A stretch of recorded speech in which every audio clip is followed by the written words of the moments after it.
Hello everyone, welcome to channel learn with ease. आज हम शुरू करेंगे नया chapter special purpose subsidiary books का, जिसमें हमें सॉल्व करने हैं क्वेश्चन नंबर 1 और 2। साथ में समझना भी है कि सब्सिडरी बुक्स है क्या। यह है आपका चैप्टर नंबर 12, डीके गोयल की बुक से, class 11 accounts. Online classes, online tuitions के लिए आप मुझे स्क्रीन पर दिए गए नंबर पर व्हाट्सएप कर सकते हो अपना नाम और क्लास। और आप अगर सॉल्यूशन ढूंढ रहे हो टीएस ग्रेवाल और DK Goyal new edition book के, तो चैनल के होम टैब पर क्लिक करो। सॉल्यूशंस अपलोडेड मिलेंगे। वो सेक्शन में एमसीक्यूज मिलेंगे क्विज के फॉर्मेट में, और एमसीक्यूज के सॉल्यूशन से शॉर्ट सेक्शन। तो बहुत कुछ है चैनल पर, विजिट द चैनल। अच्छा लगे तो शेयर और सब्सक्राइब जरूर करना। तो चैप्टर को शुरू करने से पहले समझना जरूरी है कि ये स्पेशल पर्पस सब्सिडरी बुक्स है क्या। आपने कैश बुक का चैप्टर किया है। कैश बुक में आप क्या करते हो, जितनी भी कैश की ट्रांजेक्शन है, बैंक की ट्रांजेक्शन है, उसे डायरेक्टली कैश बुक में रिकॉर्ड करते हो। जर्नल में रिकॉर्ड करने की जगह डायरेक्टली कैश में रिकॉर्ड करते हो। क्यों करते हो? क्योंकि अगर ऑर्गेनाइजेशन की कैश की ट्रांजेक्शन्स बहुत ज्यादा है, तो उसके लिए आपने एक अलग ही बुक मेंटेन की, उसी में आपने उस सारी ट्रांजेक्शन को रिकॉर्ड किया। तो जैसे जैसे बिजनेस ग्रो करता है, ट्रांजेक्शन्स बढ़ने लगती है, तो हर ऑर्गेनाइजेशन अपने नेचर ऑफ ट्रांजेक्शन के हिसाब से अलग अलग बुक्स को मेंटेन करती है। जैसे कि परचेज बुक, जिसमें आप परचेज से रिलेटेड ट्रांजैक्शन को रिकॉर्ड करोगे। Sales book, purchase return book, sales return book, bills receivable book, bills payable book और जर्नल। ये तो आपको पता है। जो भी ट्रांजैक्शंस इन बुक में नहीं होगी, वो बाकी की ट्रांजैक्शन जर्नल में आपको रिकॉर्ड करना। अब इनमें कौन सी परचेज, सेल, बाकी ट्रांजैक्शन आपको रिकॉर्ड करनी है, उसके लिए ध्यान से समझना। ये नहीं है कि आपने जो भी परचेज की, सेल की, रिटर्न किया, वो सभी आपको यहाँ पर रिकॉर्ड करनी है, नहीं। पर्टिकुलर उसकी कंडीशंस है, उन कंडीशंस को फॉलो करते हुए ही आपको इन बुक्स में ट्रांजैक्शंस को रिकॉर्ड करना है। जैसे कि आपका क्वेश्चन नंबर 1 और 2 परचेज बुक से रिलेटेड है, तो पहले आज हम उसी को समझेंगे। तो परचेज बुक, जिसका दूसरा नाम इनवॉइस बुक या परचेज डे बुक भी है, जितनी भी purchases during the day, during the month आप रिकॉर्ड करोगे, वो सारी की सारी जर्नल की जगह परचेज बुक में रिकॉर्ड करोगे। लेकिन कौन सी वाली? आपको वही ट्रांजैक्शन रिकॉर्ड करनी है जो क्रेडिट परचेज है। जो सामान आपने उधार में खरीदा है, पेमेंट नहीं की, और किसकी परचेज की है? गुड्स की। वो गुड्स जो आप आगे सेल करने वाले हो, जिसमें आप बिजनेस करते हो, वो सामान अगर आपने उधार पर खरीदा है, तो वही आप परचेज बुक में रिकॉर्ड करोगे। मतलब आपको कैश की ट्रांजैक्शन, कैश परचेज को परचेज बुक में रिकॉर्ड नहीं करना। अगर आपकी कैश परचेज है, तो आप उसे कहाँ रिकॉर्ड करोगे? आपके दिमाग में यही क्वेश्चन आ रहा होगा।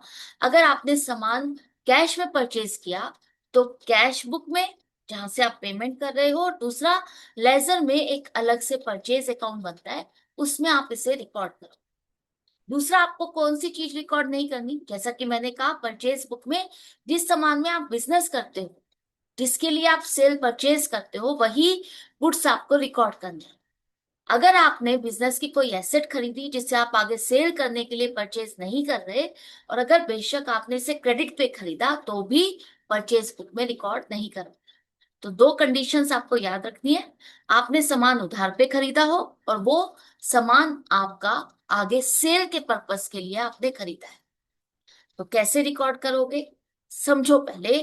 परचेज बुक और परचेज अकाउंट, दो चीजों की हम बात कर रहे हैं, तो दोनों में फर्क क्या है? जनरली आपसे क्वेश्चन पूछ लिया जाता है। तो purchase book part of journal है, जो ट्रांजैक्शंस आपको जर्नल में रिकॉर्ड करनी थी। अब इसका नेचर आपने स्पेसिफाई कर दिया कि परचेज से रिलेटेड, क्रेडिट परचेज से रिलेटेड जितनी भी ट्रांजैक्शन है, हम परचेज बुक में रिकॉर्ड करेंगे। परचेज अकाउंट आपका लेजर का पार्ट है। इसमें आप परचेज से रिलेटेड ट्रांजैक्शंस को रिकॉर्ड करते हो। जितनी भी आपकी कैश की ट्रांजैक्शन है, कैश परचेज है, वो आप इसी में रिकॉर्ड करते हो। दूसरा, परचेज बुक का जितना भी आपका लास्ट ऑफ में जो भी टोटल बनता है एंड ऑफ द मंथ, वो भी आप परचेज अकाउंट में ही ट्रांसफर करते हो। तो परचेज अकाउंट का नेचर, उसका एरिया ब्रॉड हो गया, क्योंकि आपने परचेज अकाउंट में कैश परचेज को भी रिकॉर्ड किया, और परचेज बुक में जो एंड ऑफ द मंथ, हर महीने के एंड में जो टोटल होगा, उसे भी आप इसी में ही ट्रांसफर करो। इसके बाद परचेज आपकी क्या है? एक्सपेंस है। और एक्सपेंस का बैलेंस होता है डेबिट। तो परचेज बुक में सिर्फ एक ही साइड होती है, डेबिट साइड, क्रेडिट साइड नहीं होती है। आप सिर्फ परचेज रिकॉर्ड करते हो, लेकिन परचेज अकाउंट में आपका डेबिट और क्रेडिट दोनों साइड होती है। अब आप कहोगे परचेज अकाउंट ये भी तो एक्सपेंस है, तो इसमें भी तो डेबिट साइड ही होगा, इसमें क्रेडिट क्यों होगा? तो याद करो, जब ओनर अगर गुड्स को विड्रॉ करता है या आपने स्टॉक को चैरिटी या एडवर्टाइजमेंट में डिस्ट्रीब्यूट कर दिया, तो वहां पर आप क्या करते हो, जो गुड्स आपने सेल नहीं किए तो उसके लिए आप परचेज अकाउंट को क्रेडिट करते हो। तो वो वाली सारी क्रेडिट की ट्रांजेक्शन्स आपको परचेज अकाउंट में रिकॉर्ड करनी है। इसके बाद आप अपनी क्रेडिट परचेज है उसे ही परचेज बुक में रिकॉर्ड करोगे, लेकिन जैसा कि मैंने कहा कि परचेज अकाउंट में आपकी कैश और क्रेडिट दोनों ही रिकॉर्ड होते हैं। फॉर्मेट क्या है? सबसे पहले डेट, कौन सी डेट को आपने सामान खरीदा, किससे खरीदा, कौन सा इनवॉइस नंबर है, बिल नंबर क्या है। आगे इसको आप लेजर में कहाँ पोस्ट करने वाले हो? देखो, जिससे आपने सामान खरीदा है उसकी डिटेल आपने यहाँ पे लिखी है, कितना क्या सामान खरीदा वो आप सारी डिटेल लिखते हो। लेकिन जिससे सामान खरीदा उसके अकाउंट में, वो क्रेडिटर है आपका, उसके अकाउंट में भी आगे आपको पोस्टिंग करनी है। वो पोस्टिंग कहाँ करोगे? लेजर में उस क्रेडिटर का अकाउंट बनाओगे, वहां पर आप पोस्टिंग करोगे, उसका नंबर आपको यहाँ मेंशन करना है। डिटेल में आप मेंशन करोगे क्या अमाउंट, कितने का सामान, कितने प्राइस पर आपने खरीदा। इसके बाद फाइनल आपकी परचेज कितनी है, इस पर आपने जीएसटी अगर पे किया तो सीजीएसटी, एसटीएसटी, आईजीएसटी, इन तीनों में से कौन सी कैटेगरी का आपने जीएसटी लगाया। कोई फ्रेट चार्जेस या पैकिंग चार्जेस है तो उसका कॉलम अलग बनेगा, और लास्ट में टोटल। फॉर्मेट क्लियर है? अब देखो इसमें ट्रांजेक्शन्स रिकॉर्ड कैसे करें। तो फर्स्ट क्वेश्चन है आपका यहाँ पर, मैसर्स मॉडर्न फर्नीचर हाउस। अब नाम से ही पता चल रहा है कि इनका फर्नीचर का बिजनेस है, और इनकी शॉप कहाँ है? यूपी में, यूपी स्टेट में है, जहां पर आपको सीजीएसटी और एसटीएसटी 6% लेके चलना है। तो फर्स्ट ट्रांजेक्शन है कि इन्होंने 5 जून को सामान खरीदा है मोहनलाल एंड कंपनी से। मोहनलाल एंड कंपनी कहाँ है? कानपुर, यूपी में ही। तो यूपी में ही ट्रांजेक्शन हो रही है, इंट्रा स्टेट ट्रांजेक्शन। तो इंट्रा स्टेट ट्रांजेक्शन के केस में क्या होगा? सीजीएसटी और एसटीएसटी लगेगा, आईजीएसटी नहीं लगेगा। तो मैसर्स मोहन, अब यहाँ पर आपको सीधा सीधा अमाउंट नहीं लिखनी, आपको दिखाना होगा कि आपने क्या सामान खरीदा। फर्नीचर का बिजनेस है तो हम फर्नीचर ही खरीद रहे हैं, तो इसका मतलब हमारे गुड्स हम परचेज कर रहे हैं, और यहाँ पर पेमेंट की बात नहीं हो रही, इसका मतलब ये क्रेडिट परचेज है। तो 20 गोदरेज चेयर्स 2000 के हिसाब से 40,000, इसके बाद 5 गोदरेज टेबल 6,000 के हिसाब से 30,000। टोटल लिस्ट प्राइस हो गया 70,000। लिस्ट प्राइस मतलब एमआरपी। इस पर हमें ट्रेड डिस्काउंट मिला 20%। 70,000 का 20% माइनस करोगे 14,000, तो 56,000 की आपकी सेल है। ये सेल है जिस पर आपको इंट्रास्टेट है तो सीजीएसटी और एसटीएसटी देना है।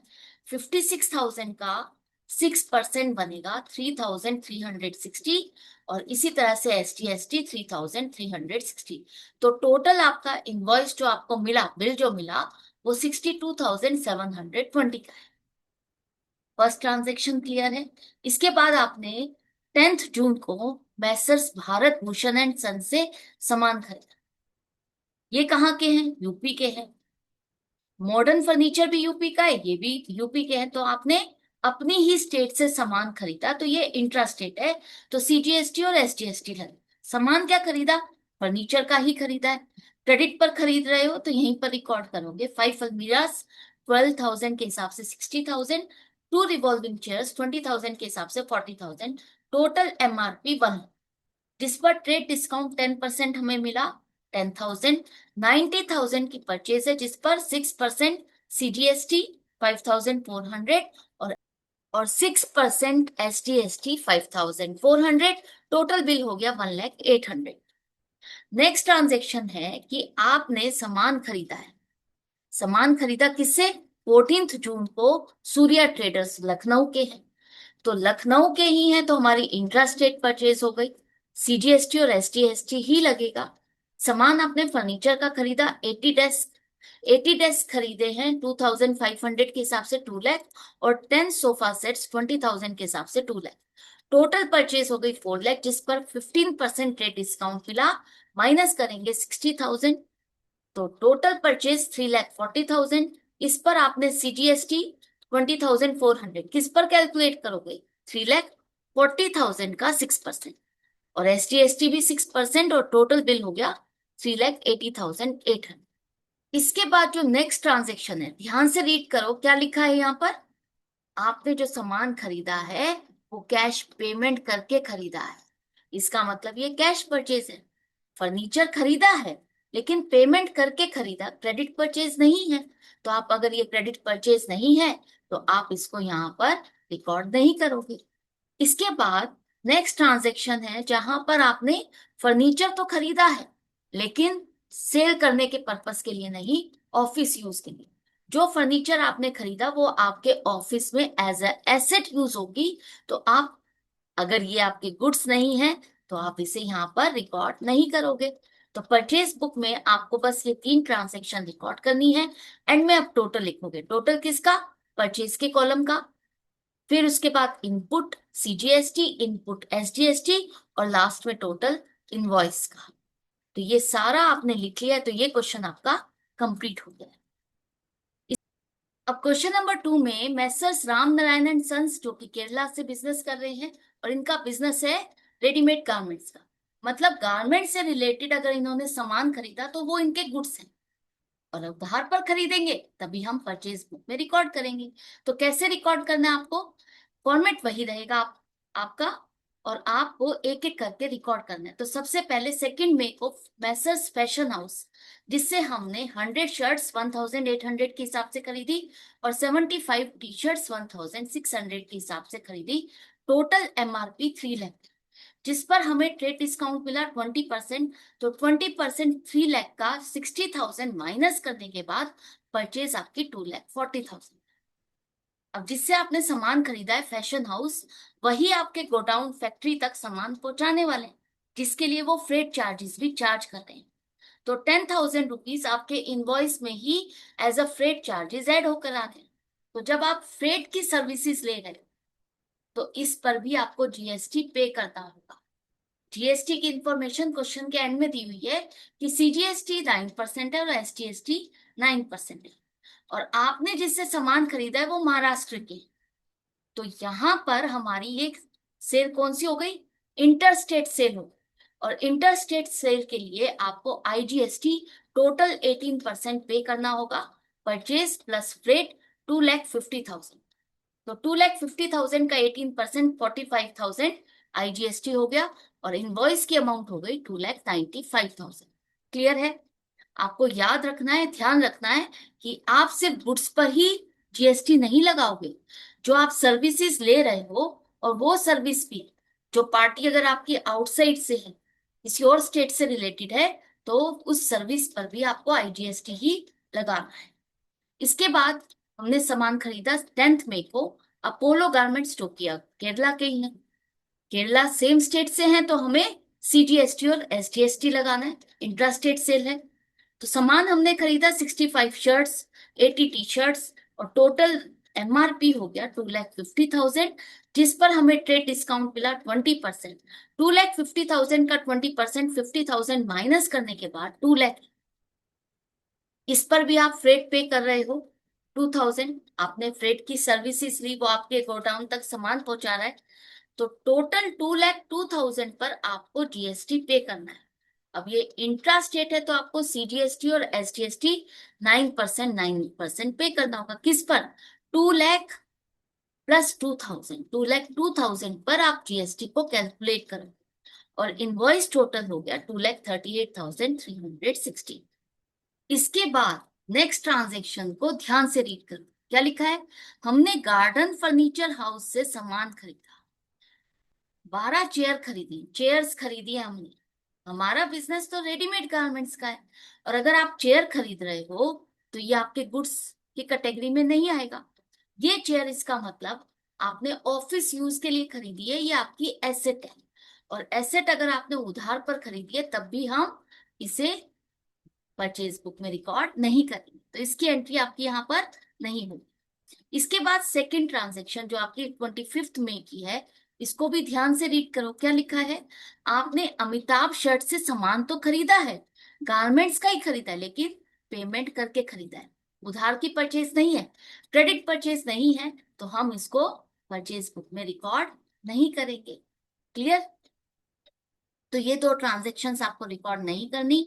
अब ये सारी ट्रांजेक्शन्स का आपने हिसाब किताब कर लिया है, तो एंड में टोटल करोगे परचेज का, input CGST, input SGST, IGST, total freight और इनवॉइस का। क्लियर है। आई होप ये आपको अच्छे से दोनों क्वेश्चन समझ में आ गए। तो इसी तरह से आपको कनेक्टेड रहना है, सीखते रहना है, समझते रहना है। अगर वीडियो हेल्पफुल लगे तो लाइक का बटन प्रेस करो और फ्रेंड्स में शेयर करो। मिलते हैं आगे की वीडियो में आगे के क्वेश्चन के साथ। Goodbye and take care.